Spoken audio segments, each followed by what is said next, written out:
Halo, Assalamualaikum warahmatullahi wabarakatuh. Perkenalkan, nama saya Jasrifani Humairah, NIM 2005030017. Saya Diof Hafiz, NIM 2005030014.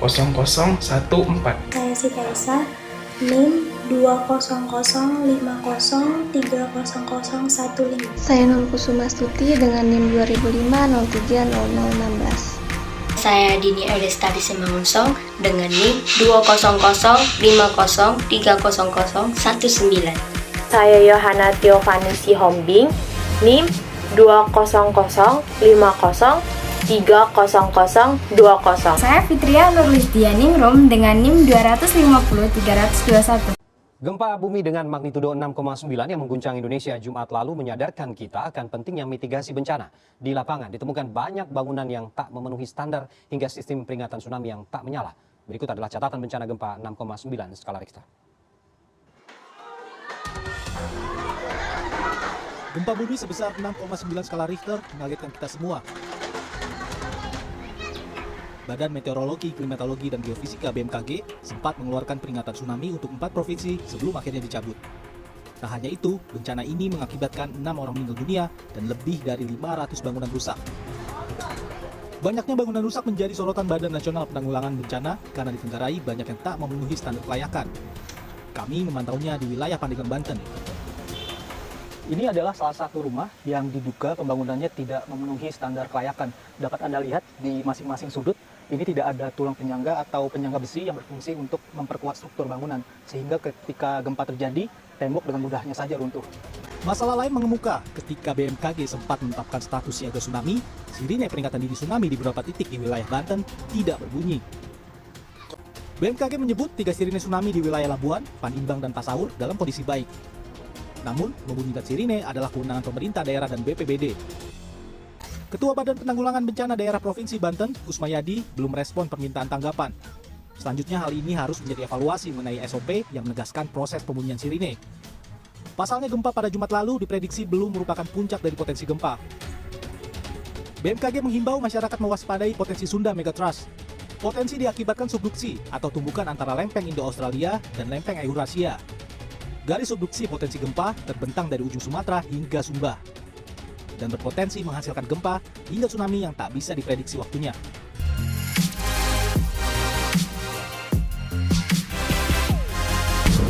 Satu, pengertian mitigasi bencana.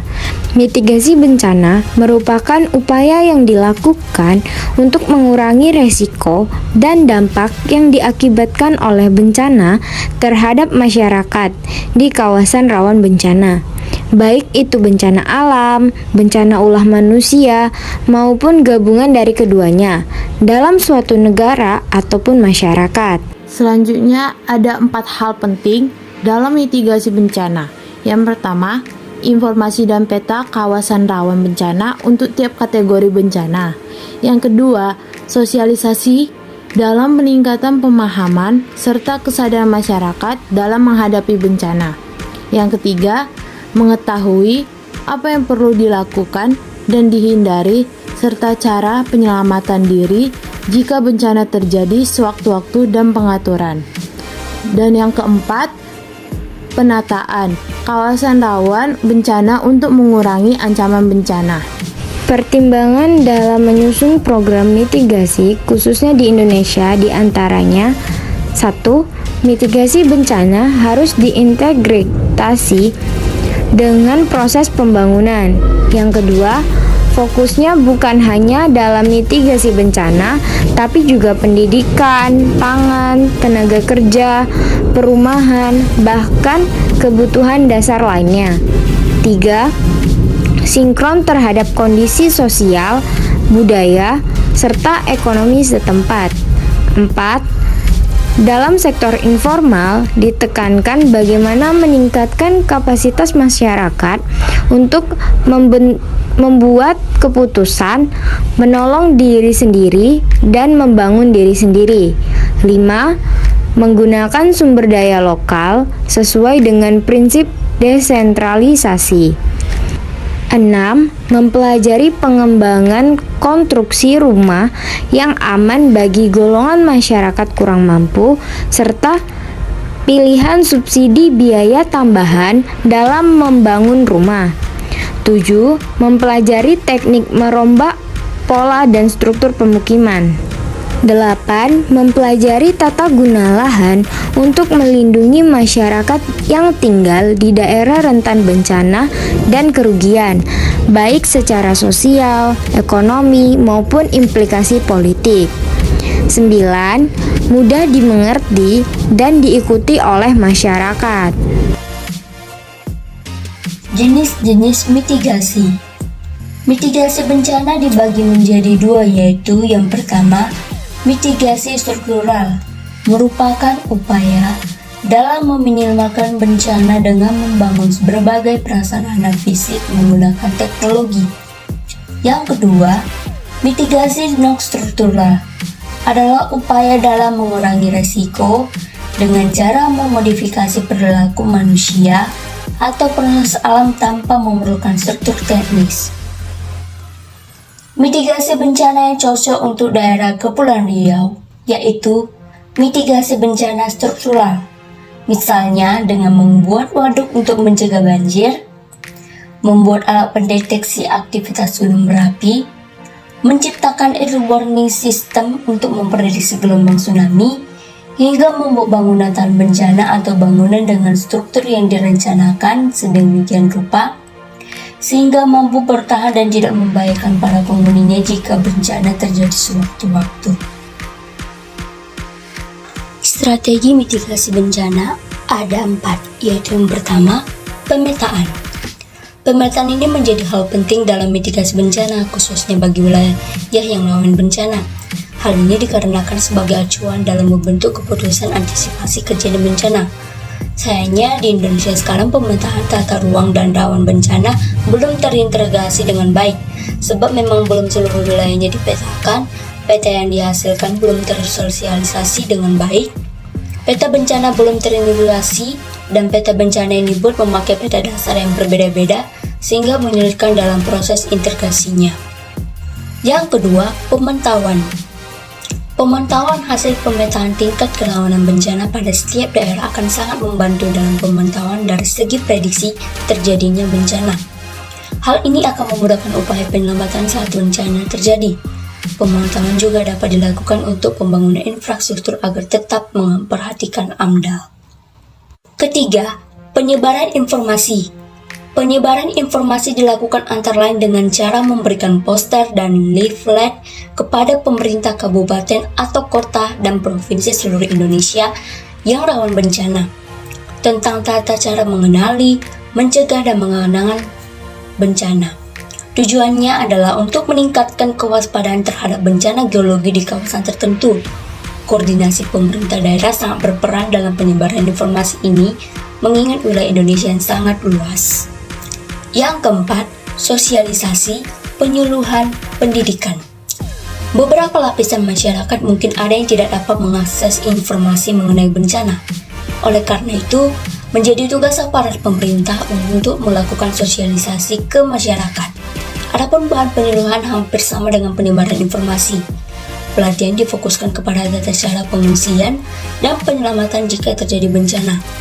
Tujuan latihan lebih ditekankan pada alur informasi dari proses petugas lapangan, pejabat teknis dan masyarakat sampai ke tingkat pengungsian dan penyelamatan korban bencana.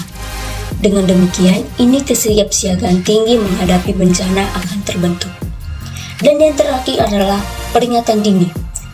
Peringatan dini ini termasuk disosialisasikan kepada masyarakat melalui pemerintahan daerah dengan tujuan memberikan kesadaran masyarakat dalam mengendalikan diri dari bencana. Peringatan dini ini dan hasil pemantauan daerah rawan bencana berupa saran teknis, pengalihan jalur jalan atau sementara atau seterusnya, pengungsian dan saran penanganan lainnya. Selanjutnya, ada penanganan mitigasi bencana, yang dimana bagian paling kritis dari pelaksanaan mitigasi adalah pemahaman penuh akan sifat bencana. Dalam setiap negara dan daerah, Tipe bahaya-bahaya yang dihadapi juga akan berbeda-beda. Beberapa negara rentan terhadap banjir, yang lain memiliki sejarah-sejarah tentang kerusakan badai tropis, dan lain dikenal sebagai daerah gempa bumi. Berdasarkan siklus waktunya, kegiatan penanganan bencana alam untuk mengurangi dan memperkecil dampak bencana dibagi menjadi 4 kategori. Yang pertama ada mitigasi. Mitigasi adalah kegiatan sebelum bencana terjadi. Contohnya, kegiatan antara lain membuat peta wilayah rawan bencana, pembuatan bangunan tahan gempa, penanaman pohon bakau, penghijauan hutan, serta memberikan penyuluhan dan meningkatkan kesadaran masyarakat yang tinggal di wilayah rawan tersebut. Yang kedua ada kesiapsiagaan. Kesiapsiagaan adalah perencanaan terhadap cara merespon kejadian bencana. Perencanaan dibuat berdasarkan bencana yang pernah terjadi dan bencana lain yang mungkin akan terjadi. Tujuannya adalah meminimalkan korban jiwa dan kerusakan sarana-sarana pelayanan umum, juga meliputi upaya mengurangi tingkat risiko, pengelolaan sumber-sumber daya masyarakat, serta pelatihan warga di wilayah rawan bencana. Selanjutnya itu ada yang ketiga, respon. Respon adalah upaya meminimalkan bahaya yang diakibatkan bencana. Tahap ini berlangsung sesaat setelah terjadi bencana. Rencana penanggulangan bencana dilaksanakan dengan fokus pada upaya pertolongan korban bencana dan antisipasi kerusakan yang terjadi akibat bencana. Lalu yang keempat, pemulihan. Pemulihan adalah upaya mengembalikan kondisi masyarakat seperti semula. Pada tahap ini, fokus diarahkan pada penyediaan tempat tinggal sementara bagi korban, serta membangun kembali sarana dan prasarana yang rusak. Selain itu, dilakukan evaluasi terhadap langkah penanggulangan bencana yang dilakukan.